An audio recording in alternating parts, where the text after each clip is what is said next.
All right, everyone, the wait is over. Here is the review and unboxing of Masterchief, the Spartan Collection Halo Infinite figure by Wicked Cool Toys. I picked this up today at my local Target. It was $19.99 like all the rest of the figures. There was only two in stock, and one of them actually already had. And one of the Target employees was so kind enough to go in the back, pick this up for me, and now here he is. Starting off with the box and the box arts. Like the rest, we have a matte finish, we have a glossy logoing, we have the included game add-on, 5 interchangeable hands, 2 weapons, and that beautiful reflective visor right there. Before we move into the back, I want to take a moment of appreciation for that beautiful visor, as if we would see that on the pegs in store. Moving into the back of the box, we can see the rest of the characters released in this line. Series 1, Cat B 320, Spartan Mark 7, Spartan Mark 5. I've yet to find Cat B 320, so I'll be on the lookout for her. And of course, we have Chief as the featured art on the back. All right, here is Chief out of the packaging, and oh my god, does this figure look absolutely amazing.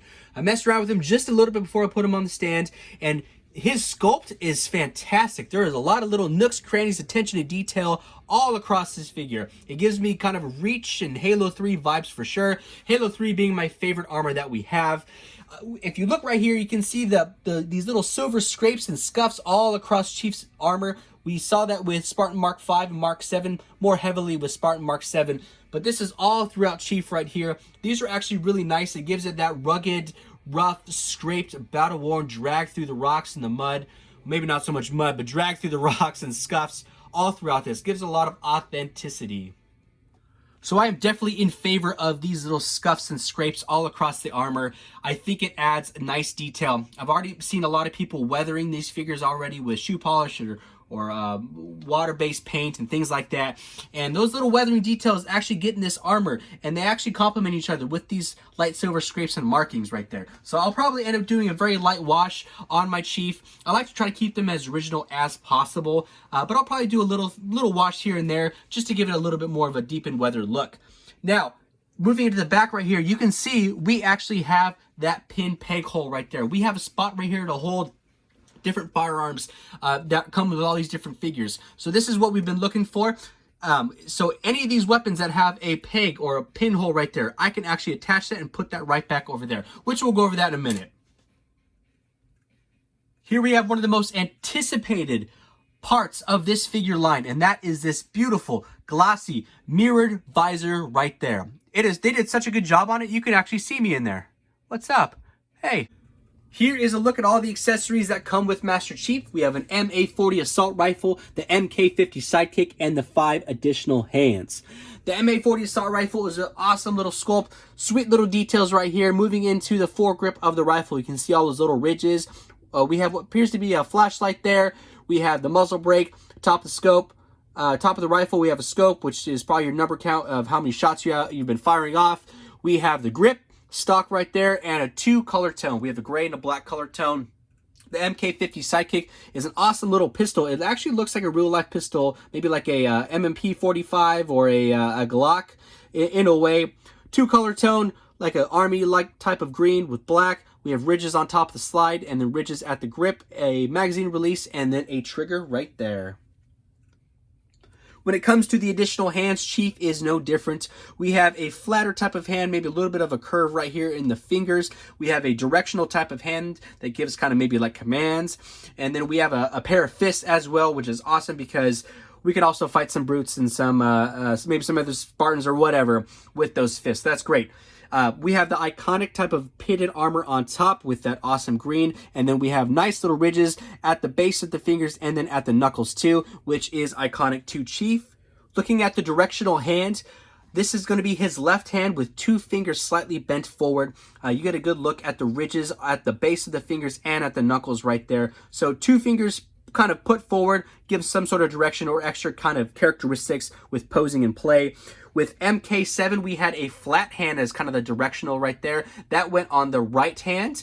and you can see the red tones on that. And then with MK5, we had another flat hand, identical, this one on the actual left hand, and then we had no extra color tones, and it was just that flat gray on there.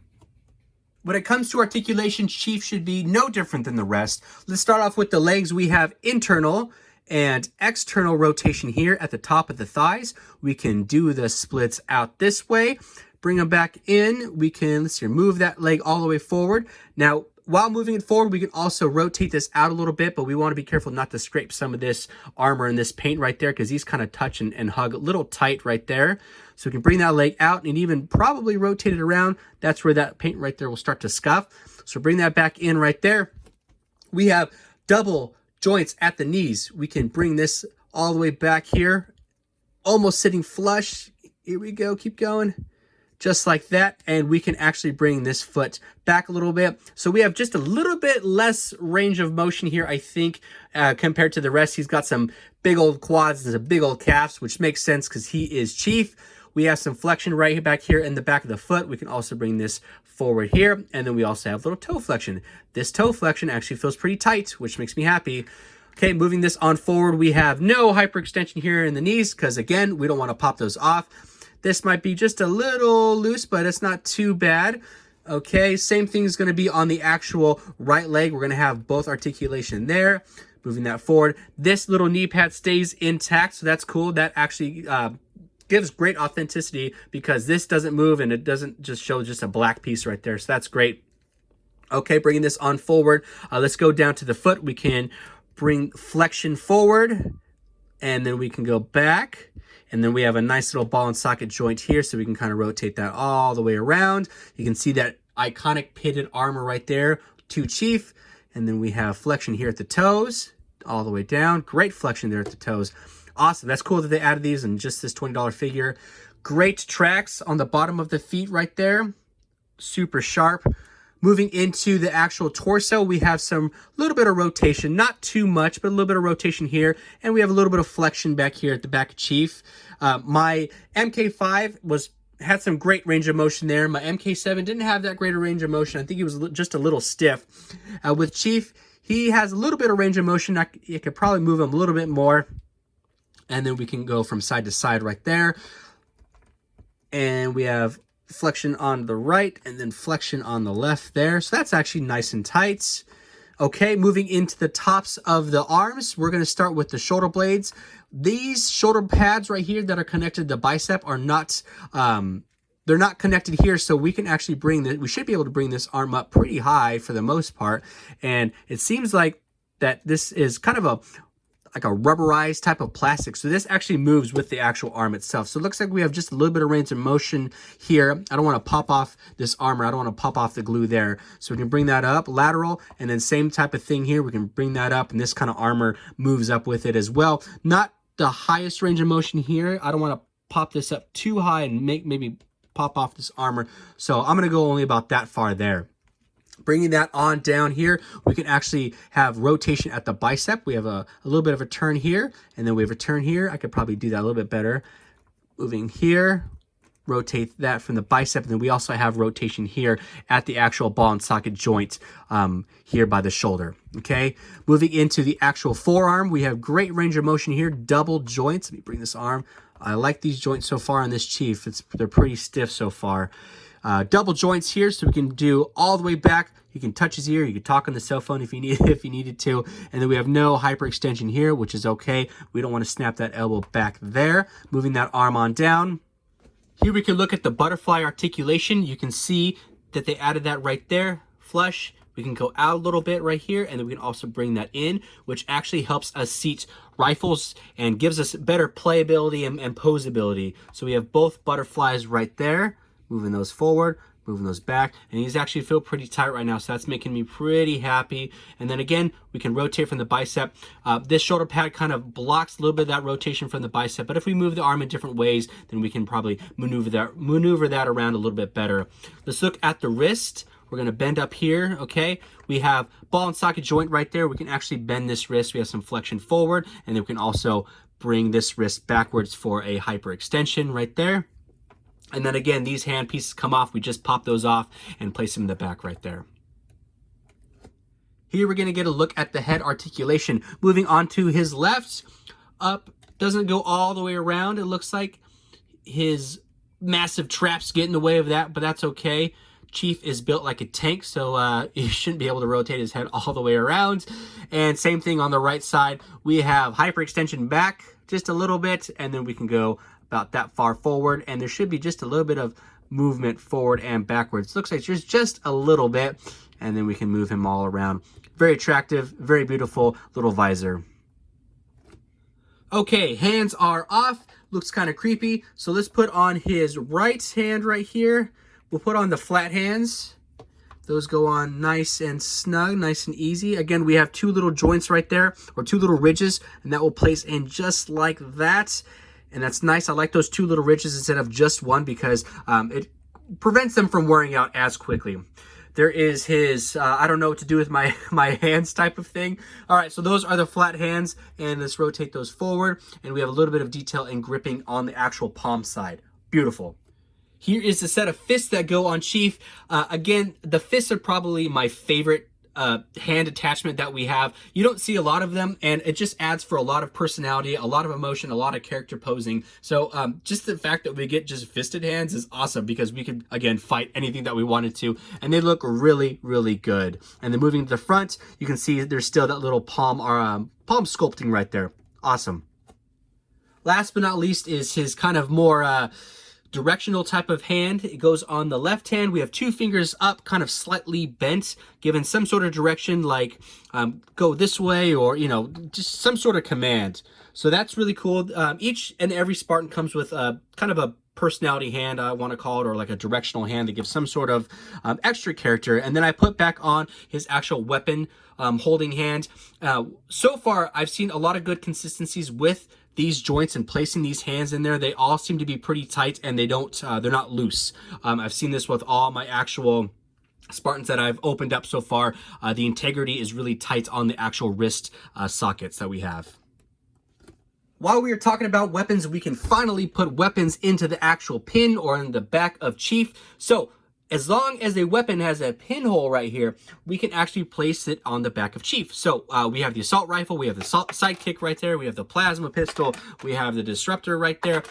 Anything that has a pinhole, we can place back there. So let's start with the actual sidekick.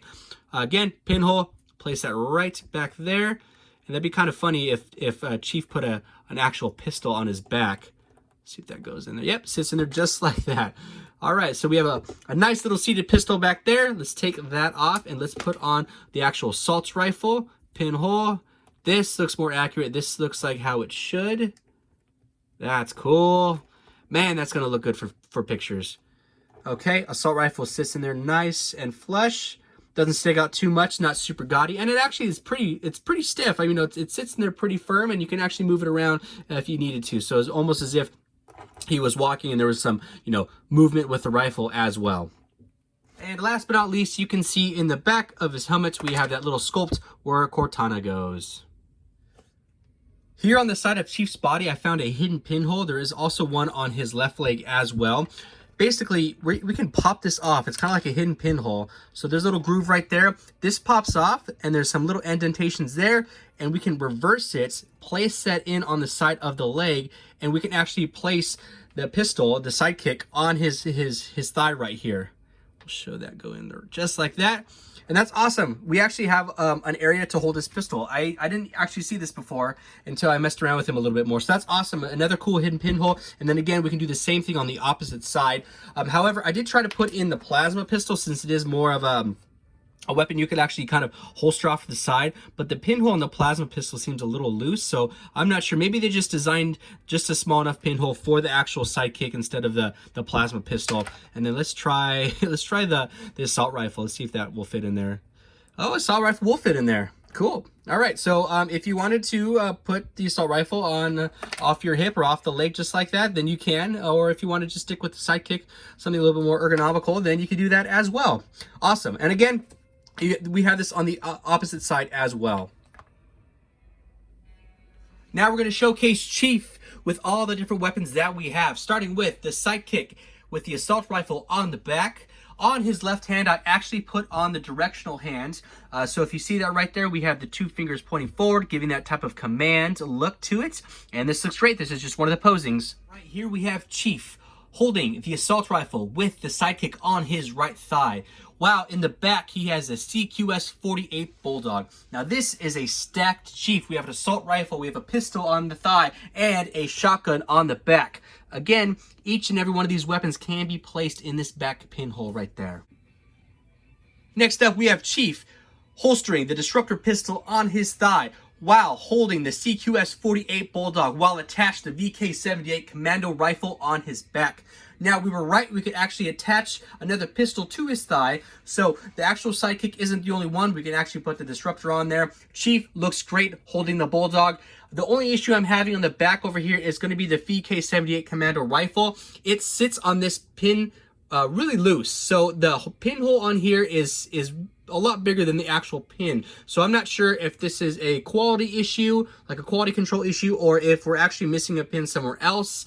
But again, we had that same issue with the plasma pistol actually sitting on the actual thigh holster as well.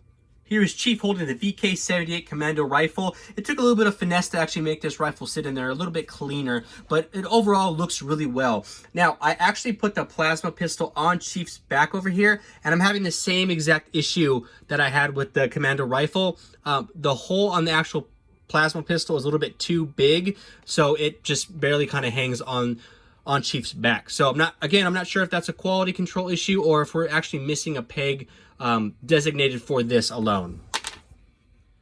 Last but not least, I wanted to showcase Chief dual wielding the sidekick and the plasma pistol. Since he does come with that additional hand, we can utilize that to hold another sidearm just like that. This is a pretty effective loadout if you played Halo, and then on the back we have the assault rifle attached right there. One thing I did want to point out with these weapons, they are a kind of soft plastic. They're not that hard, like dense, cheap plastic. So this is pretty cool. I actually like this a lot because this could actually help us pose a little bit better. Since it's not just a stiff piece of plastic, it might give us a little bit of movement, a little bit of give to kind of give a little bit more realistic posability. Now let's do a size comparison of Spartan Mark 5 and Spartan Mark 7 next to Master Chief. Now, if you watched my other videos, Spartan Mark 5 and 7 both towering at about 6 3/4 inches, while Chief is about a little over 7 inches, about 7 1/4, which is pretty accurate because Chief was supposed to be about 7 foot tall or so. All right, let's take out Spartan Mark 5 and 7, put them over there. Let's throw in Halo 1 Joyride Spartan there. I think that Spartan measures out to be about 7.5. Yeah, looks about 7.5 right there. So again, pretty accurate going with the Joyride. Let's put in Captain America Worthy, Marvel Legends 6-inch figure, towering over Chief. Definitely a lot of height difference there. Sorry, Cap, you're not that worthy anymore. And we have a Black Series Modern Stormtrooper. This is the latest sculpt and mold that they have of the Stormtroopers. Another 6-inch figure, Chief towering over the Stormtroopers.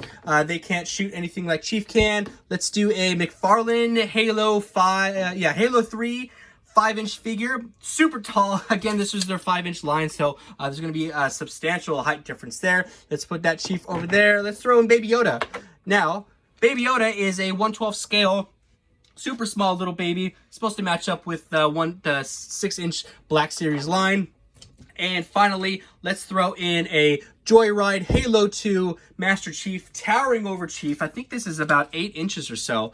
Let's go over it. A little under 8 inches, so about 7 3/4. A really tall figure there. And for fun, let's do Gears of War Marcus Phoenix next to Chief. I think Marcus Phoenix is 6 3/4. Oh wait, no, he is looks like a little over 7, about 7 inches or so. So Chief is still taller than Marcus Phoenix. Not sure what his actual height is supposed to be in the game, but there's a good comparison of all the figures and the modern day Spartan figures that we have in this Wicked Cool Toys line. Here we have the Halo Infinite game add-on piece. Every single one of these Halo figures in this Wicked Cool Toys line comes with one of these game add-on pieces. On the back is a code. You take this code, you go to www.halowaypoint.com/redeem, enter in this code. It will give you some sort of perk that you can only load and add once you have Halo Infinite. So since I do not have it yet, I am not sure what comes with this. It might be a cool armor, skin, perk, who knows? We'll find out very soon. All right, everyone, that wraps up my review and unboxing of the new Spartan Collection Halo Masterchief made by Wicked Cool Toys. My overall thoughts on this figure is I absolutely love it. It's my favorite one from this entire line. They spent so much time and attention and detail on this sculpt. There's even these awesome little peg holes for a sidearm, which the other figures don't have. I'm definitely glad that we have that. I'm glad that Chief actually has that. Chief also has that pinhole in the back, that beautiful visor in the front, 5 interchangeable hands, and 2 weapons. Again, my only gripes on this figure line are the consistency of loose joints. However, my Master Chief seems to have pretty tight joints overall. I do have a little bit of play in my left arm and almost in my left forearm, but it's nowhere near as bad as my Spartan Mark 7 here, where I actually have a lot of play in the entire arm, which is getting kind of hard to hold up firearms. So again, I'm not sure if this is consistency throughout the entire product line or if I just happen to have a bad batch. Again, let me know down below. Either way, a simple coat of clear coat can actually fix a lot of those joints. A second gripe that I've been hearing from people is actually going to be these pins in the actual sculpt. Now, if you can see back here, the pins are actually the same color as the armor, but here on the figure, we have black pins. To me, that's not a big deal. Some people are kind of wish there was more consistency with that and that we actually had the same color throughout, but that doesn't actually bother me too much. If I wanted to, we could always Photoshop that later. And finally, on Chief's thigh, we have 2 extra hidden pinholes, 1 on each side. This will actually allow you to holster the sidekick or holster a plasma pistol or any type of secondary firearm. When you take that out, flip it around and attach the actual weapon there, once that's placed in the armor, it doesn't seem to fit all the way snug. At least on my Chief, it doesn't. So it's kind of just sitting in there and it doesn't sit flush all the way. So that's an issue for me. However, once I take that out, flip it around, and actually put the peg hole in Chief's armor, it sits in there pretty well, and it's actually pretty snug. Again, that might just be a quality control issue, but again, that's not a big deal. I'm actually pretty happy that I have the opportunity to place a firearm right there, so that'll work out really well with some photography. At the end of the day, none of those should deter you from actually picking up this figure. Overall, it is amazing. It's totally worth the money. $19.99, super affordable with everything that it comes with. Those are just minor gripes and things that can be fixed very easily, just rooms for improvement. This figure should be in everyone's collection who is a Halo fan. You will love it, I promise. All right, everyone, that about wraps up my video. Thank you so much for watching. If you haven't checked me out on Instagram, please check it out. Link down below. My name is Nostalgic Adam, all one word, where I do toy photography, toy videos, toy hunts, and all things toy related. So please check that out. Give me a follow. Give me some love down there below. And other than that, I will see y'all in the next video.